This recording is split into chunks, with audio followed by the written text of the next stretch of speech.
안녕하세요, 여러분. 오늘은 이재명 전 대표와 그의 측근들이 연루된 여러 사건에 대해 자세히 이야기해 보겠습니다. 현재 이재명과 관련된 범죄가 속속 드러나고 있으며 이로 인해 재판과 고소가 이어지고 있습니다. 이 사건은 단순한 법적 문제를 넘어 정치적 파장까지 미치고 있습니다. 이재명의 핵심 측근인 김용은 최근 12년의 징역형을 구형받았습니다. 김용은 대선 자금과 관련된 여러 혐의로 재판을 받고 있으며 이 사건은 이재명과의 관계가 깊게 얽혀 있다는 점에서 주목받고 있습니다.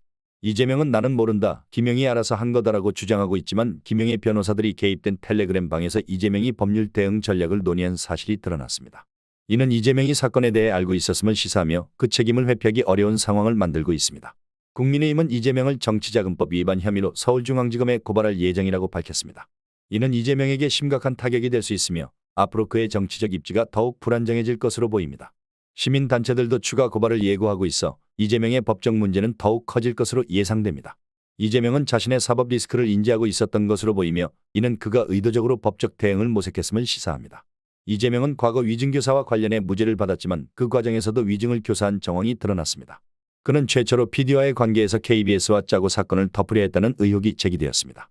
김진성 씨는 녹취를 공개하며 이재명의 위증 교사가 있었다고 주장했습니다. 이러한 사실들이 밝혀지면서 이재명은 더욱 큰 압박을 받을 것으로 보입니다. 자유대한호국단은 이재명에 대한 위증교사 혐의로 다시 고발하겠다고 밝혔으며 이는 이재명의 정치적 생명에 중대한 영향을 미칠 수 있습니다. 김용이 유동규로부터 불법 대선자금 6억 원을 받았다는 사건이 현재 항소심 중에 있으며 이재명이 이 사건에 연루되었다는 정황이 추가로 발견됐다고 밝혔습니다.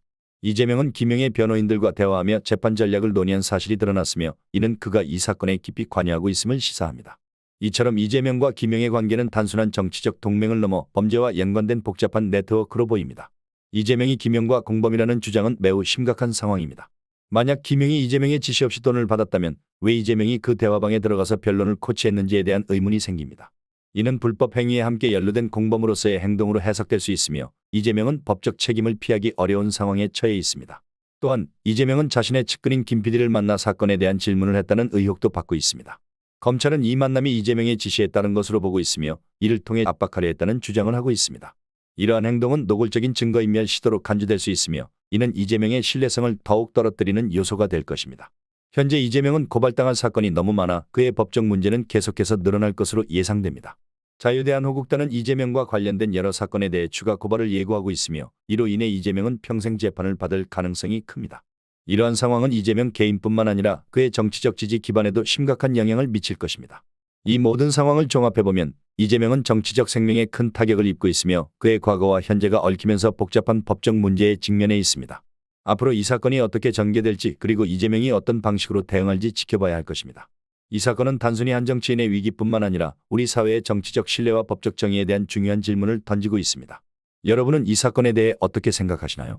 이재명이 앞으로 어떤 결정을 내릴지 그리고 그 결과가 어떻게 될지 궁금합니다. 여러분의 의견을 댓글로 남겨주세요.